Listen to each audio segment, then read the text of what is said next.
Hello दोस्तों, हमने अब यूट्यूब पे रेशियो एंड प्रोपोर्शन पूरी तरीके से ख़त्म कर लिया है। ठीक है, बस अब कुछ दिनों बाद हम RS अग्रवाल वाली बुक और सॉल्व कराने जा रहे हैं। ठीक है, जो हम 2 या 4 दिन में ख़त्म कर लेंगे कुछ ही वीडियो में। मैं हर एक क्वेश्चन कराऊंगा, एक भी क्वेश्चन नहीं छोड़ूंगा सिंगल, चाहे वो कितना भी कठिन हो कितना भी सरल हो, आप तैयार रहना। लेकिन आज की इस वीडियो में हम कॉम्पिटिटिव मैथ से कोई रिलेटिव नहीं करेंगे।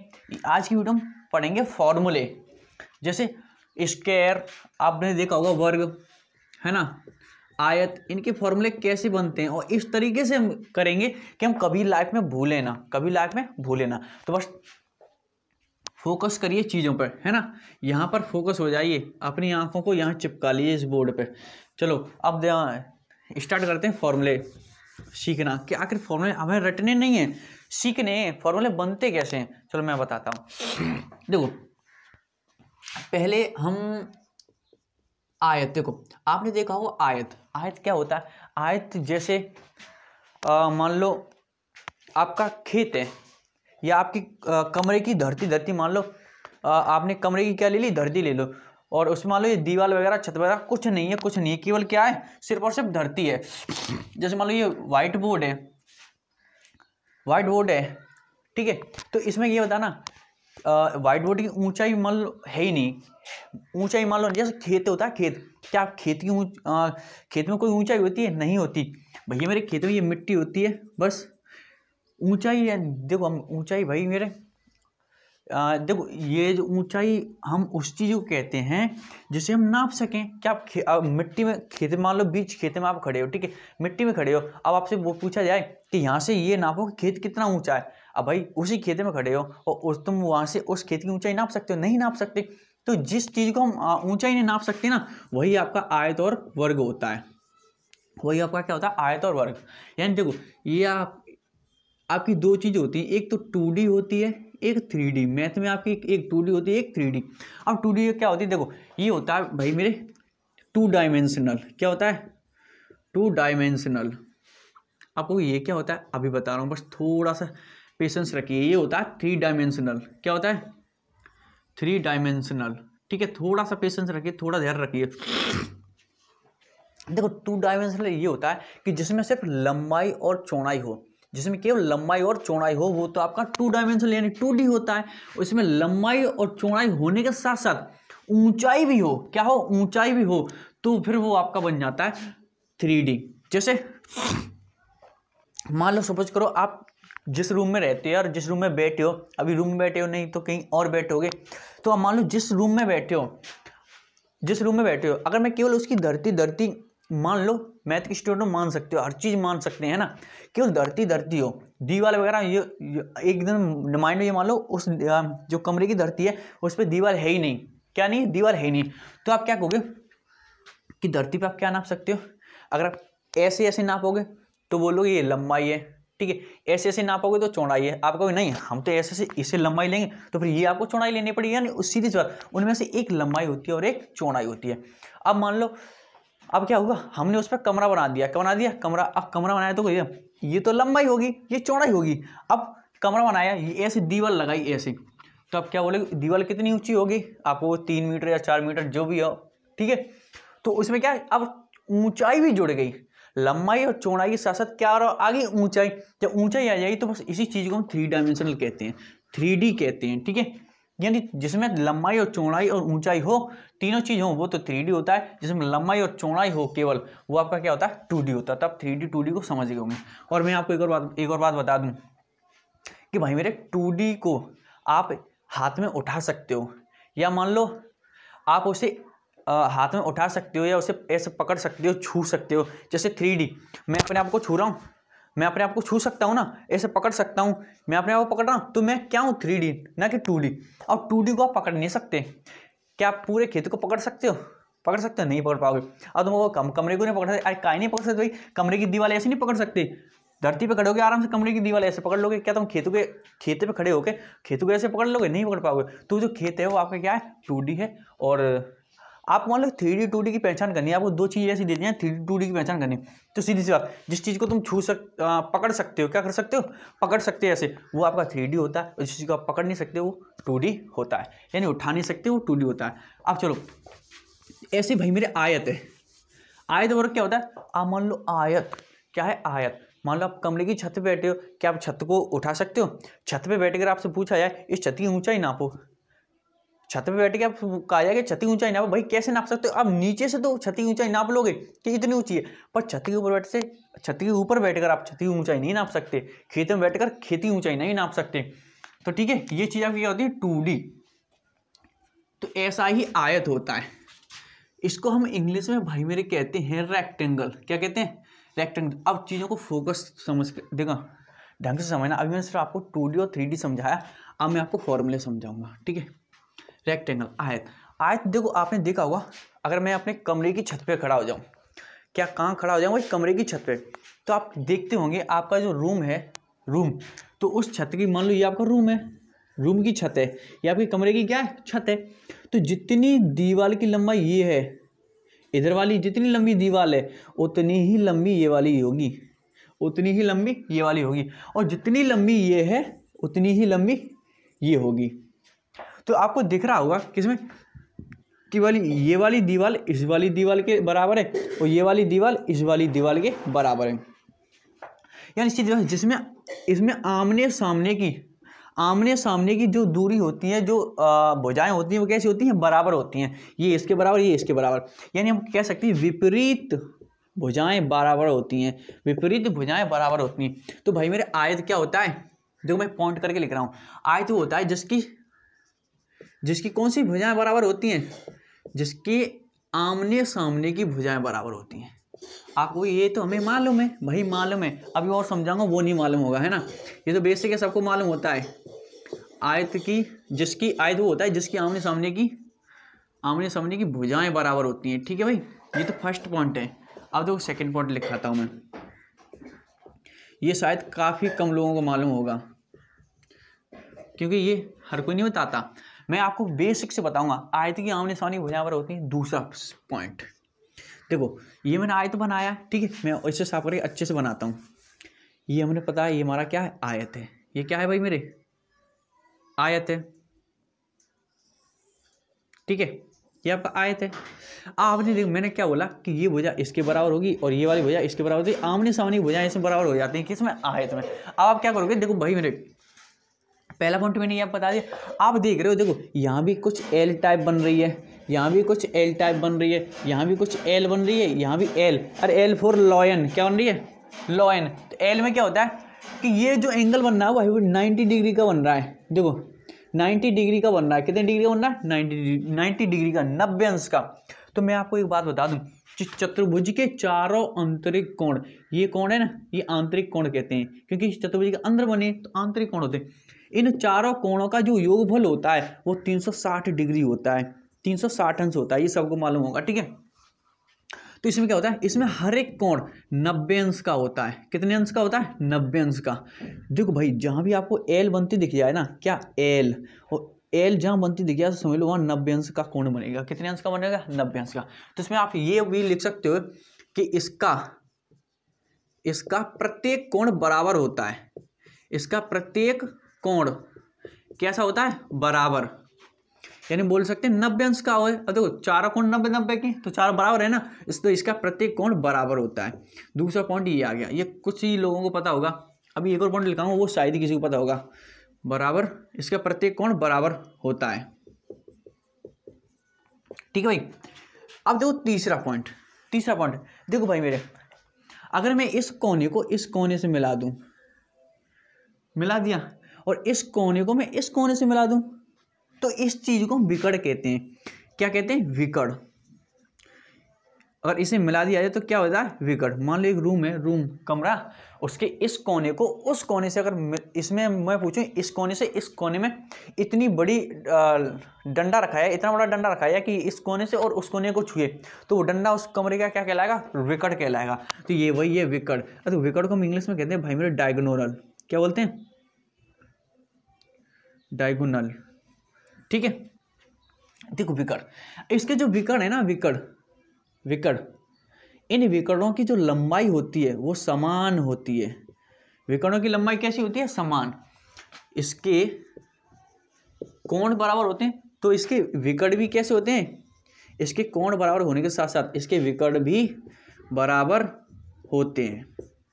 इसके विकर्ण भी बराबर होते हैं। अगर ये तीनों प्रॉपर्टीज में सेटिस्फाई करती हैं तब वो एक आयत होता है। ठीक है, आपको सिर्फ इतना पता होगा इसकी आमने सामने भुजाएं बराबर होती हैं, ज़्यादा से ज़्यादा इतना पता होगा कि इसके चारों कोण बराबर होंगे, लेकिन ये किसी को नहीं पता होगा। ये शायद ही किसी को पता होगा जो थोड़ी गहराई से पढ़ता है। तो क्या पता होगा कि आपको विकर्ण, इसकी जो आयत के जो दोनों विकर्ण होते हैं उनकी लंबाई समान होती है। वो दोनों विकर्ण कैसे होते हैं? बराबर। अरे ये वाला विकर्ण 2 सेंटीमीटर का है तो ये भी कितने का होगा? 2 सेंटीमीटर का। ये 10 सेंटीमीटर का, तो दूसरा वाला भी कितना होगा? 10 सेंटीमीटर का। अब ये 3 पॉइंट थे। ठीक है, ठीक है। अब चलते हैं अगले पॉइंट की तरफ।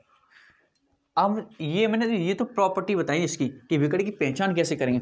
अब हम देखेंगे इसके फॉर्मूले। क्या देखेंगे भाई मेरे? फॉर्मूले। मान लो भाई मेरे कि इस विकर्ण की लंबाई L है। क्या है? लंबाई L है और चौड़ाई B है, और तुमको पता है इसमें आमने सामने भुजाएं बराबर होती हैं। अगर ये L है तो ये भी L होगी, ये B है तो ये भी B होगी। ठीक है, और आयत का जो क्षेत्रफल होता है, आयत का क्षेत्रफल जो होता है वो होता है लंबाई गुणा चौड़ाई, यानी लेंथ इंटू में विड्थ, लंबाई इंटू में चौड़ाई। जो इंग्लिश वाले हैं परेशान मत हो, मैं इंग्लिश में भी लिख दूंगा। ठीक है, लेंथ इंटू में विड्थ। ठीक है, लेंथ इंटू में विड्थ। ठीक है, ये होती है आपकी इंग्लिश। अब देखो लंबाई इंटू में चौड़ाई, तो जरा बताना इसमें लंबाई कितनी है? L, चौड़ाई कितनी है? B। ये फॉर्मूला आपको डायरेक्ट याद रखना है, बस एक छोटा सा फॉर्मूला, और कुछ नहीं याद रखना। अब जरा देखो जो इसका एरिया होता है वो क्या था? A बराबर L इंटू में B, LB। ठीक है, आप शॉर्ट में तरीके से ऐसे याद रख सकते हो कि आयत का क्षेत्रफल क्या होता है? LB, लंबाई इंटू में चौड़ाई। अब जरा देखना, ये तो आयत का क्षेत्रफल बन गया। ये क्या बन गया? क्षेत्रफल। अब हम देखेंगे इसकी परिमाप। देखो अक्सर देखो क्षेत्रफल तो सबको याद रख लिया था कि छोटा सा है, लेकिन हमेशा लोग भूलते हैं तो परिमाप और विकर्ण। मैं आपको परिमाप ऐसे बता दूंगा कि आप जिंदगी में कभी नहीं भूलोगे, कभी नहीं भूलोगे। इंग्लिश में भाई मेरे इसे बोलते हैं पेरीमीटर। क्या बोलते हैं? पेरीमीटर। देखो पेरीमीटर क्या होता है? जैसे भाई मान लो आप और आपके पापा या आपके भैया या आपकी मम्मी खेत पे गए। आपके पापा ने बोल दिया कि इस खेती की जो ऐसी मेड़ है, मतलब इस टाइप की चौड़ाई टाइप में, उसकी तो जो वो 3 मीटर चौड़ी है। कितनी है?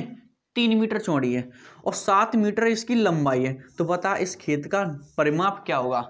मतलब चारों जो पर्दा, चारों मेड़े हैं ना, उन टोटल उनकी लंबाई कितनी होगी? जो ये चीज़ है ना, इस चीज़ को हम कहते हैं परिमाप। परिमाप को हम परिधि भी कहते हैं। क्या कहते हैं भाई? परिधि। या हम बोल सकते हैं इस आयत की लंबाई। क्या बोल सकते हैं?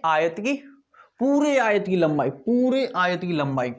ये वाली लंबाई नहीं, पूरे आयत की लंबाई या पूरे आयत की परिधि या परिमाप। ये तीनों चीज एक ही होती हैं। तो देखो ये बताना, आपको खेत पे ले गए आपके पापा ने बोला इस खेत की ये वाली मेड़ इतनी लंबी है, 7 मीटर लंबी है, ये वाली मेड़ 3 मीटर लंबी है, तो बता इसकी चारों मेड़ कितनी लंबी हो? तो आप क्या करोगे? 7 मीटर ये, 3 मीटर ये, तो ये भी 3 मीटर होगी और ये भी 7 मीटर होगी। तो आप क्या करोगे? चारों को जोड़ दोगे। तो भाई मेरे सीधे सी बात कि परिमाप का जो फॉर्मूला होता है वो होता है चारों भुजाओं का योग। चारों भुजाओं का योग, चारों भुजाओं का योग। आप सिर्फ ये नहीं कि इसमें लगाओगे, मान लो आपका त्रिभुज होगा तो त्रिभुज में कितनी भुजाएं होती हैं? त्रिभुज में भाई मेरे 3 भुजाएं होती हैं, तो इसमें क्या होगा? तीनों भुजाओं का योग। ठीक है, सीधी षटभुज होगा तो षटभुज मतलब जिसमें 6 भुजाएं होती हैं, तो 6 भुजाओं का योग। यानी हम बोल सकते हैं चारों की जगह सभी भुजाओं का योग। क्या बोल सकते हैं? सभी भुजाओं का योग। अब जरा देखना इसका कितना है। ये एक L है, ठीक है, ये B है, ठीक है, मैं सबको जोड़ रहा हूँ। ये L है, ये B है, सबको जोड़ दिया। एक L 2L, एक B 2B, मैंने यहाँ से 2 कॉमन ले लिया तो क्या आया L प्लस बी, और L आपकी क्या है तो आप कहोगे लंबाई है, प्लस बी आपकी क्या है चौड़ाई है यानी विड्थ है। तो परिमाप का फॉर्मूला यहाँ से निकल के आया 2 गुणा ब्रैकेट में लंबाई प्लस चौड़ाई, 2 गुणा ब्रैकेट में लंबाई प्लस चौड़ाई। अक्सर लोग हमेशा पीछे डिनोट करते हैं, अक्सर लोग डायरेक्ट इसी को याद रखते हैं। देखो अगर आप मान लो आपको याद है, बहुत अच्छी बात है, अगर आप कैल्कुलेशन फास्ट करना चाहते हैं तो आपको याद ही करना पड़ेगा, लेकिन आप कभी कभार किसी भी हालत में भूल जाते हैं तो आप ऐसे निकाल भी सकते हैं, है ना। अब मैं बोल दूँ इसकी लंबाई 5 है, इसकी लंबाई 4 है, इसकी लंबाई 9 है, इसकी लंबाई 5, मान लो बराबर ही होगी 5 4, तो बताओ कितनी होगी। तो आपको क्या करना, कुछ नहीं, देखो आपको लंबाई चौड़ाई समान होती है तो 5 4 9, 9 दूनी 18, ऐसे तुरंत निकालोगे इस फॉर्मूले से। और आप भूल जाते हो कुछ नहीं, 5 5 10, 4 4 8, 10 और 8 18, ठीक है, इतनी आनी है, सभी भुजाओं का जोड़ देना है, ठीक है। तो ये इसका परिमाप हो गया। अब बात करते हैं विकर्ण की। देखो विकर्ण का फॉर्मूला मैं आपको बनाऊंगा, आखिर बनता कैसे विकर्ण का फॉर्मूला वो मैं आपको बताऊंगा। देखो चलो अब डायग्राम को दोबारा से देखते हैं। आपको पता है कि विकर्ण होता है भाई मेरा, वो हमारा कुछ इस टाइप का होता है कि इसका प्रत्येक कोण कितने अंश का होता है, आपको इसका प्रत्येक कोण भाई मेरे 90 अंश का होता है। कितने अंश का होता है, 90 अंश का होता है ना। प्रत्येक कोण, मान लो इसका नाम देता हूँ ABC और D, ये इसका विकर्ण है। मैं एक विकर्ण खींच देता हूँ, एक ही खींचूंगा, ठीक है, निकालने में आसानी हो जाएगी, ठीक है भाई मेरे। ये हमने एक विकर्ण खींच दिया। आपको पता है इसमें हर एक कोण कितने अंश का होता है, 90 अंश का।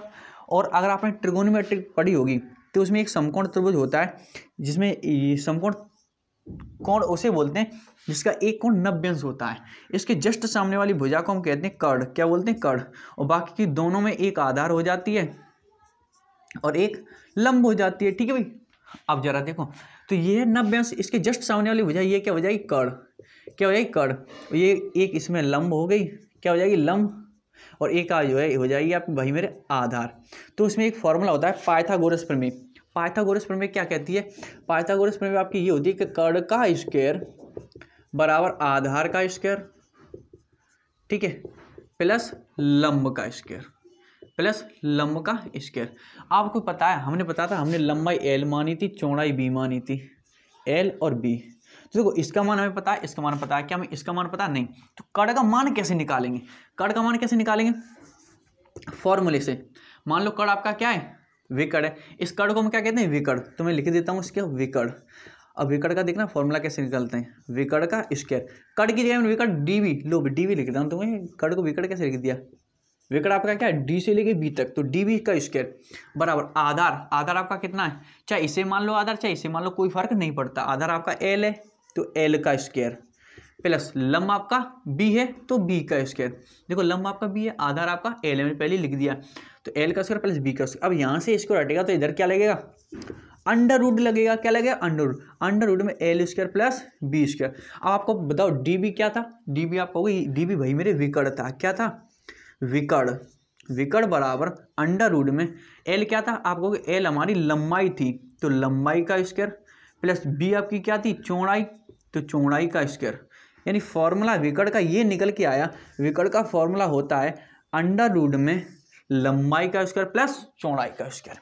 आप डायरेक्ट यहाँ से याद रख सकते हैं, आयत का जो विकर्ण होता है अंडर रूट में लंबाई स्क्वायर प्लस चौड़ाई स्क्वायर होता है। अगर मान लो कभी कभार किसी भी तरीके से भूल जाते हो तो बस ये कंसेप्ट लगाना, यहाँ से आपका फॉर्मूला निकल के आ जाएगा, ठीक है। तो विकर्ण में ये 3 फॉर्मूले बनते हैं जो मैंने आपको करा दिए।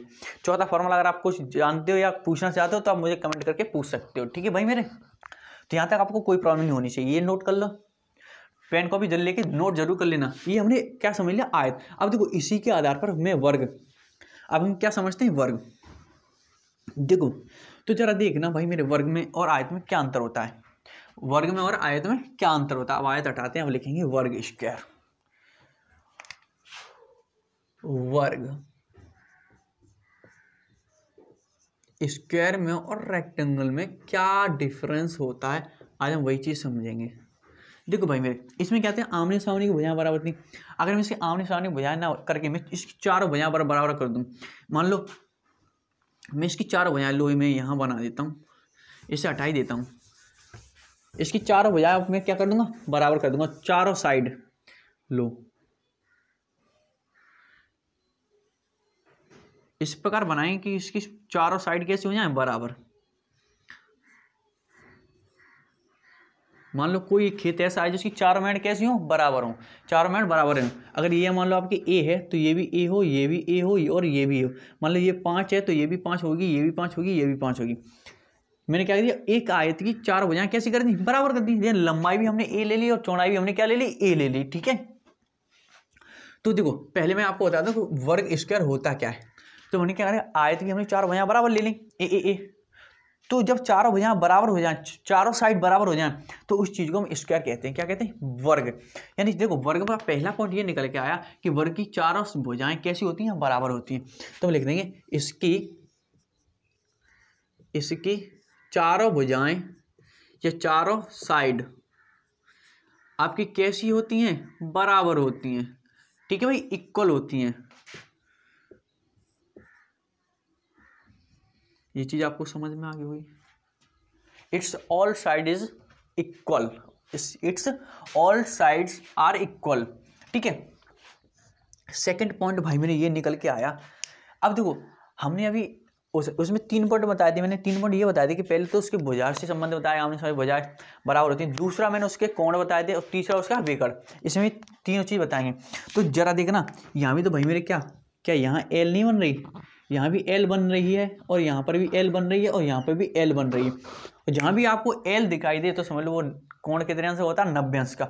तो इसके भी चारों कोण कैसे हैं 90 अंश के, 90 अंश के। तो हम बोल सकते हैं इसके सभी कोण कैसे होते हैं बराबर। सभी कोण कितने अंश के होते हैं 90 अंश के। हम बोल सकते हैं बराबर होते हैं। इंग्लिश वाले लिखना चाहो तो ये लिख लोगे, it's all angles are equal. ठीक है, थर्ड पॉइंट भाई मेरा इसका ये बनेगा, और मान लो मैं इसके विकर्ण खींच दूं। क्या खींच दूं, विकर्ण। लो भाई मेरे ये विकर्ण खींच दिया। ठीक है, विकर्ण खींच दे। अब जरा देखना क्या यहाँ पर ये एल नहीं बन रही। देखो क्या यहाँ पर ये एल नहीं बन रही, तो आप कहोगे हाँ बन रही है। क्या यहाँ पर ये एल नहीं बन रही, हाँ बन रही है। यहाँ पे भी एल बन रही है, यानी यहाँ पे भी 90 अंश का कोण बनता है, यहाँ पे भी 90 अंश का कोण बन रहा है, यहाँ पर भी 90 अंश का कोण बन रहा है और यहाँ पे भी 90 अंश का कोण बन रहा है। यानी हम ये कह सकते हैं कि वर्ग के विकर्ण एक दूसरे को 90 अंश के कोण पर काटते हैं। वर्ग के विकर्ण, वहां वर्ग की लंबाई समान होती थी, वर्ग की लंबाई विकर्ण की लंबाई समान होती, भाई विकर्ण की लंबाई यहाँ भी समान होगी। हम इसको बोल सकते हैं वर्ग के विकर्ण, वर्ग के विकर्ण बराबर होते हैं। कैसे होते हैं भाई, बराबर होते हैं। तथा एक दूसरे को कितने अंश के कोण पर काटते हैं, तथा एक दूसरे को